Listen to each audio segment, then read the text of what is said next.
Black women more likely to have their femininity contested and are still falsely perceived to be more masculine? Let's talk about it. To understand the history of this, we have to go way back, because while myths were spread undermining the image of both black men and women were doubly discredited. As early as the 16th century, early European explorers who had made their way to Africa would comment on the anatomical features of the populations they encountered. Their dramatized stories were seen as fact and informed some of the first European perceptions of African people. To these imperialist travelers, the dark skin, wide lips, and nose of some indigenous populations resembled those of apes, so they started saying that Africans engaged in sex with them. This imperial rhetoric that animalized African populations was used to justify their enslavement. It classified them as other and paved the way for the dehumanization and sexual exploitation of both black men and women brought to the New World. In fact, colonial pseudoscientific investigations suggested that black people were subhuman and less evolved than white Europeans. But this is just the beginning. I haven't gotten to forced colonial gender division, so stay tuned for part 2. The history of the masculinization of black women, part 2. So as I was saying, over time, the imperial discourse took a more gender tone, with comparisons being made between African and European women in order to justify the exclusion of African women from the category of woman altogether. Sarah Baartman is a perfect example of this. Brought to Europe from South Africa in 1810, Baartman was displayed in circuses and public squares until she passed away. Upon her death, scientists assessed her elongated labia and promoted their findings as proof that black women's deficiencies made them less womanly than their white counterparts. The social hierarchies of the imperial enterprise placed black women at the bottom of the social scale, and so they suffered from a triple oppression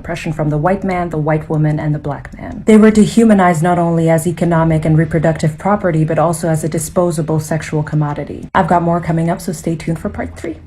The history of the masculinization of black women, part 3. So as I was saying, at the time, black women were further dehumanized and defeminized in the sense that they were forced to provide white men with a sexual outlet that could allow them to protect the purity of their white wives. And so white women were seen as virtuous and pure, whereas black women were seen as lustful and vicious. Also to note, slave societies had a deep division of labor between enslaved and white women. Enslaved women were expected to show stamina and strength in the fields, whereas white women ideally did little to no outdoor work. Europeans believed that female agriculture proved African women's degradation and thus the superiority of the European culture. In antebellum South, for example, black women who were thought to be subhuman by their white masters were not protected from violence. They were seen as beasts in the field who did not need their bodies and virtues protected. I've got more coming up, so stay tuned for part 4.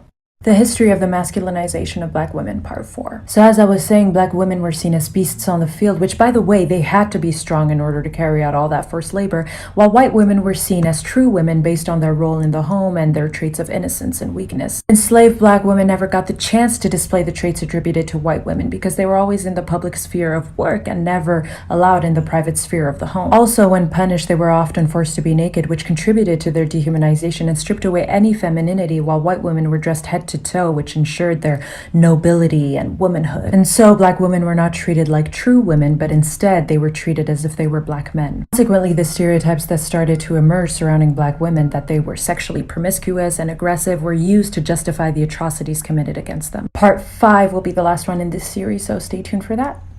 The history of the masculinization of black women, part 5. Let's hope that TikTok doesn't censor this one. So today, the masculinization, defeminization, and hypersexualization of black women and girls contributes to social approval of violence against them, particularly against dark-skinned black women and black trans women. For one, black female features are fetishized for their size and shape, and while some may perceive it as an empowering way of glorifying black female bodies, it doesn't necessarily champion a culture that allows black women to define their own sexual agency, and it contributes to the sexual exploitation, assault, and debasement of black women. Secondly, when a woman or girl is perceived as masculine, she's more likely to be seen as strong, aggressive, and less feminine. Look at how the media perceives the incomparable Serena Williams, or how it treats Megan Thee Stallion. What this does, though, is feed into the thought that black women are capable of handling themselves and thus less in need of protection. To conclude this series, the belief that black women are more masculine and lustful goes all the way back to the 16th century and is based on the notion that people of African descent are animalistic and aggressive, and sadly, that thought still persists today.